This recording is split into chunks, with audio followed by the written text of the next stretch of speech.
Student takes a multiple choice test with 3 questions, each having 4 options A, B, C, D with only one correct answer.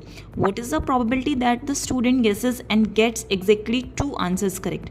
अब यहाँ पे एक multiple choice question हो रहा है, जैसे कि एग्जाम में भी होंगे ना मल्टीपल चॉइस क्वेश्चन 1 मार्क्स वाले, तो वैसे ही यहाँ पे MCQ का एक टेस्ट होता है जिसमें 3 क्वेश्चंस होते हैं टोटल, और हर एक के 4 ऑप्शंस होते हैं। जैसे हर एक क्वेश्चन में होता ही है, हमारे पास सिर्फ एक करेक्ट आंसर होता है और बाकी 3 इनकरेक्ट आंसर होते हैं।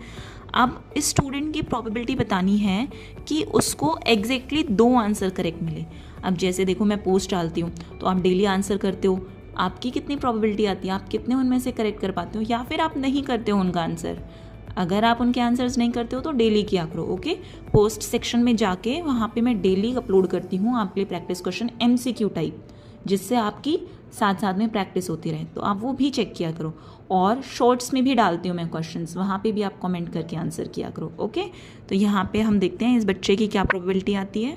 यहाँ पे हमारे पास 3 क्वेश्चंस हैं, क्वेश्चन 1, क्वेश्चन 2 और क्वेश्चन 3। सपोज उस बच्चे ने पहला क्वेश्चन किया और वो ही करेक्ट कर दिया, ठीक है।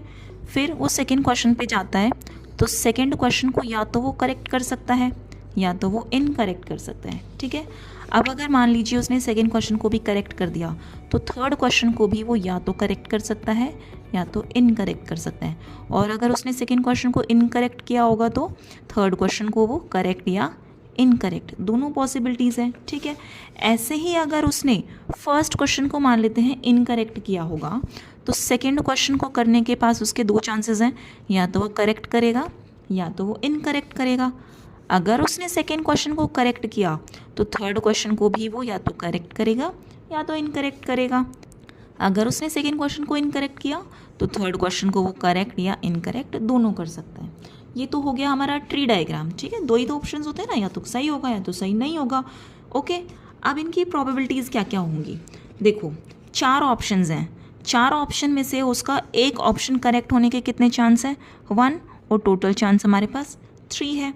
तो करेक्ट की प्रोबेबिलिटी 1/4 हो गई और इनकरेक्ट की प्रोबेबिलिटी 3/4 हो गई, क्योंकि हमारे पास 3 इनकरेक्ट ऑप्शंस हैं, तो इनकरेक्ट होने की प्रोबेबिलिटी 3/4 हो गई, ठीक है।